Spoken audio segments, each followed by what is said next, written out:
नमस्कार दोस्तों, एक बार फिर से आप सभी का मैं बहुत बहुत स्वागत करता हूं। 2024 लोकसभा चुनाव से पहले जहां भारतीय जनता पार्टी और समाजवादी पार्टी ने अपने उम्मीदवारों का ऐलान कर दिया, तो वहीं कांग्रेस पार्टी और बहुजन समाज पार्टी ने अभी तक अपने पत्ते नहीं खोले हैं।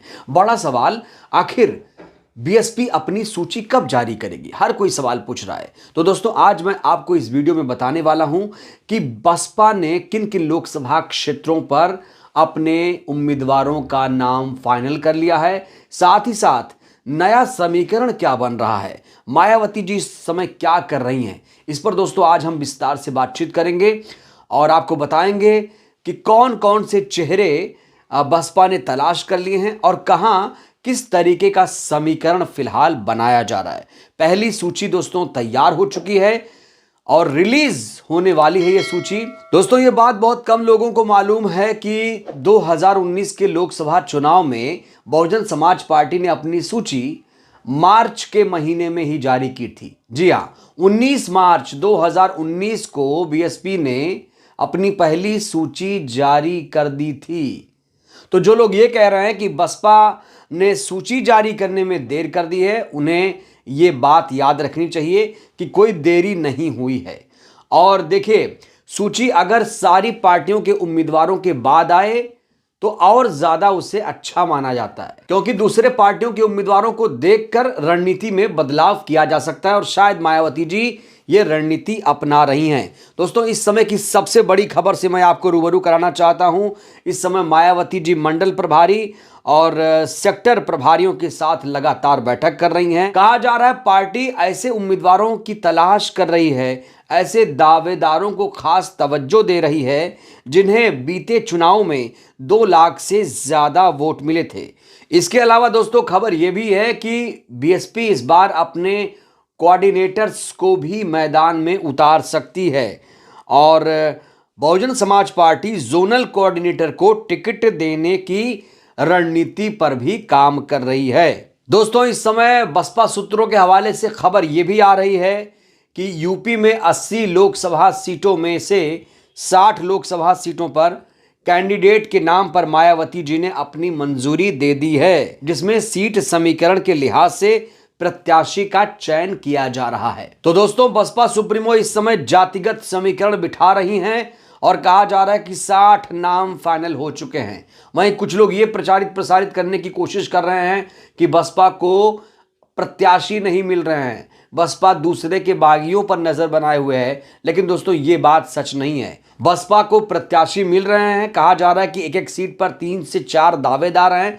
हालांकि मायावती जी अपने स्तर पर उसका स्क्रूटनी कर रही हैं और उसको देख रही हैं और उनके फाइनल करने के बाद ही लिस्ट जारी होगी। दोस्तों, जहां तक जातिगत समीकरण का मुद्दा, अगर मैं अयोध्या लोकसभा सीट की बात करूं तो अयोध्या लोकसभा सीट पर भारतीय जनता पार्टी ने ठाकुर समुदाय को टिकट दिया है। वहीं समाजवादी पार्टी ने दलित समुदाय को प्रत्याशी बनाया है। ऐसे में कहा जा रहा है कि बीएसपी इस सीट पर किसी यादव या निषाद समुदाय को टिकट दे सकती है। इसी तरह से अंबेडकर नगर सीट को लेकर भी बसपा ने अपनी रणनीति तैयार कर ली है। समाजवादी पार्टी ने अंबेडकर नगर में जहां कुर्मी समुदाय से आने वाले लालजी वर्मा को टिकट दिया है, तो वहीं बीजेपी ने ब्राह्मण समुदाय के रितेश पांडे को प्रत्याशी बनाया है। अंबेडकर नगर बसपा का गढ़ माना जाता है दोस्तों, और रितेश पांडे जो बीजेपी में गए हैं वो बसपा के ही सांसद हैं अभी तक। तो रितेश पांडे एक बार फिर से अंबेडकर नगर से चुनावी मैदान में हैं। तो वहीं कहा जा रहा है कि बसपा इस बार एक नया प्रयोग अंबेडकर नगर में करने जा रही है। कहा जा रहा है कि बसपा अंबेडकर नगर में कोई मुस्लिम प्रत्याशी उतार सकती है। दोस्तों, अगर मैं प्रतापगढ़ लोकसभा सीट की बात करूं तो बीजेपी ने यहां से संगम लाल गुप्ता को अपना उम्मीदवार बनाया है।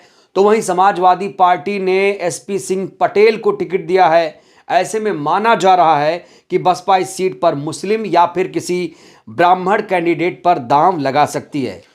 अगर मैं बदायूं लोकसभा सीट की बात करूं तो बीजेपी ने अभी इस सीट को लेकर कोई पत्ते नहीं खोले हैं।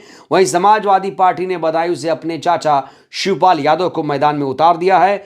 बसपा इस सीट पर कहा जा रहा है किसी मुस्लिम को टिकट देने की प्लानिंग कर रही है। अगर मैं मुजफ्फरनगर सीट की बात करूं तो समाजवादी पार्टी ने यहां से जाट समाज से आने वाले हरेंद्र मलिक को अपना उम्मीदवार बनाया है। तो बीजेपी ने भी जाट समुदाय से आने वाले संजीव बालियान को टिकट दिया है। ऐसे में बसपा इस सीट पर मुस्लिम कैंडिडेट उतारने का दांव चल सकती है। दोस्तों यहां पर मैं आपको बताना चाहता हूं कि सहारनपुर, बिजनौर, मेरठ जैसी मुस्लिम बाहुल लोकसभा सीट पर बसपा मुस्लिम कैंडिडेट उतारने का प्लान बना रही है।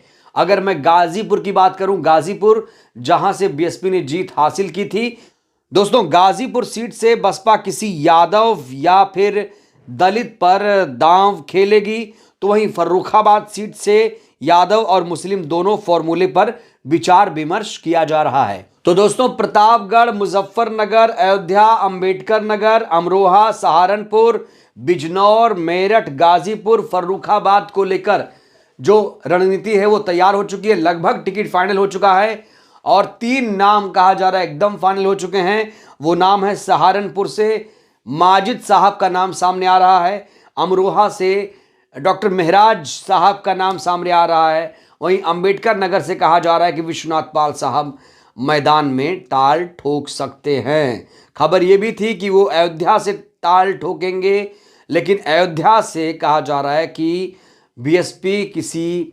यादव को टिकट वहां देने का प्लान बना रही है। बहरहाल दोस्तों बहुत तरीके की चर्चाएं हैं बीएसपी की पहली सूची को लेकर और बहुत सारे लोग इसको लेकर सवाल भी पूछ रहे हैं।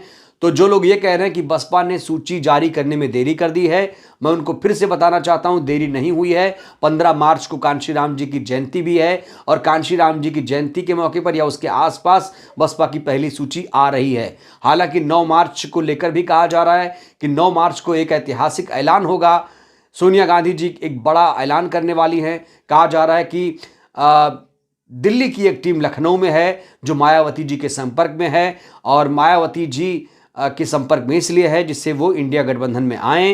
कहा जा रहा है कि सोनिया जी का संदेशा लेकर लोग लखनऊ पहुंच रहे हैं और मायावती जी को फिलहाल मनाने की कोशिश की जा रही है। इस रणनीति पर भी काम किया जा रहा है कि मायावती जी अकेले चुनाव न लड़ें, वो इंडिया गठबंधन के साथ आकर चुनाव लड़ें, तो भारतीय जनता पार्टी को मात दिया जा सकता है। तो बहरहाल दोस्तों 3 से 4 उम्मीदवार फिलहाल उनके नाम सामने आ चुके हैं, जिसे आज मैंने आपको बताने की कोशिश की और बहुत सारे सीटों को लेकर जो समीकरण बन रहा है उसे भी हमने आप तक पहुंचाने की कोशिश की। बहरहाल इस वीडियो में इतना ही। आपको क्या लगता है बसपा की पहली सूची कब तक आएगी? अपनी प्रतिक्रिया आप लोग जरूर दीजिए। बहुत बहुत धन्यवाद, शुक्रिया।